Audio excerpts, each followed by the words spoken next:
Blood for the Blood God, Skulls for the Skull Throne. Let's dive into the World Eaters.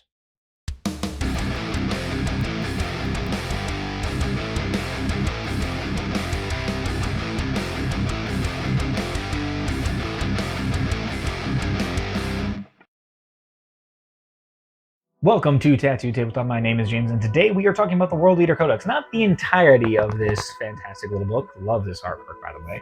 But we're just going to talk about my top 3 favorite combos. Going to keep it nice, short, and easy. I mean, again, let's just throw this disclaimer out there. I wouldn't say necessarily I'm the most competitive person on planet Earth, but I'm also just going to let you know that what are my top 3 favorite things about the World Eater Codex. Not necessarily the most competitive, not necessarily the best combos. There's plenty of other fantastic people out there who can tell you that, but I'm just going to tell you my 3 favorite things from the new World Eaters Codex. Starting off, and we'll count our way up from number 1 being one of my favorites. So let's just start there. For number 3. For number 3, one of my personal favorite things about the new book is I like the consolidation of the 8-bound profiles. What do I mean by that? Well, the 8-bound and the Exalted 8-bound had, different and / multiple weapon loadouts attached to them. Now, granted, I know some people are kind of bitter about this because one of those profiles was damage 3, if I recall correctly. But in this case, I like that it's streamlined. It literally just says chain blades for both, and then they just have different attachments to them. The Exalted 8-bound are anti-monster, anti-vehicle. This is good. 8-bound get their own. This pretty much just gives them a purpose. This is nice to me. I think this is a good balance for the army because now it means that 8-bound have a purpose, Exalted 8-bound have another purpose. This gives them more direction as opposed to spam as many Exalted 8-bound as humanly possible. So I think the consolidation of those profiles is fantastic. It's also just going to speed up the pace of the game. Not that World Eaters players were necessarily clocking out, or at least they shouldn't be, but for the most part, this is a really nice change. So for number 3, one of my favorite things that they did with this new book is that they consolidated the weapon profiles for the 8-bound. Here at Tattoo Tabletop, we have a lot of fun, so be sure to like, share, subscribe down below. It's completely free and it helps me out. Now back to the video. For number 2, gonna be nice and easy, it's the Slaughter Brute. They added a new model. Granted, I know that a lot of the World Eaters players were expecting a few brand new models as opposed to just one.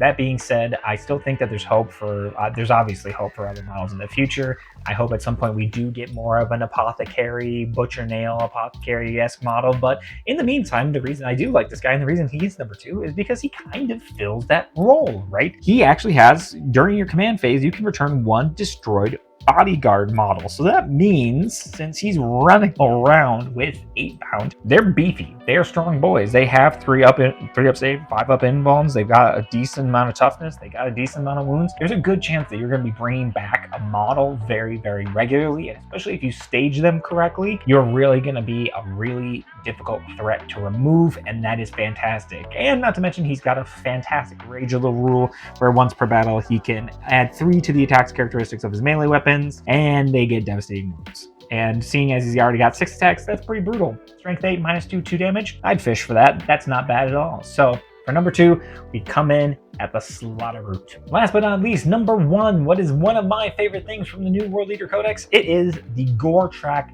Onslaught. I really like this detachment. I still like the Berserker detachment. That's probably the one that I'll end up playing the most with World Eaters once I kind of get those all assembled and painted and mess around with them a little bit more. But the Gore Track is fantastic. The fact that you can have your units disembark from a transport, add 1 to the charge rolls, and get the Lance ability plus 1 to wound is a phenomenal ability. And World Eaters are the ones who want to be charging, and a lot of the strats that are involved with that detachment are just fantastic. The idea is that you can get them so much extra movement outside the normal, where you're going to be able to place things wholly within 6. I mean, and not to mention the bulk of the CP, actually all the CPs are 1 CP. All the stratagems are 1 CP. That's going to make this a very cost-efficient army, and I imagine that there's going to be a lot of times where I could see someone playing this detachment burning through 3 to 4 command points at a time, popping off a bunch of these stratagems and really taking it to the opponent. So for me, number 1, one of the coolest things that I thought that came out of this book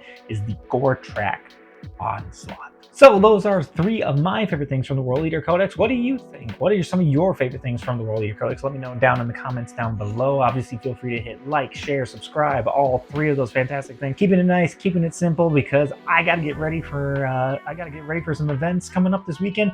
But until next time, I mean, I've got my projects sitting all over here, and I gotta tell you, I've gotta go paint something.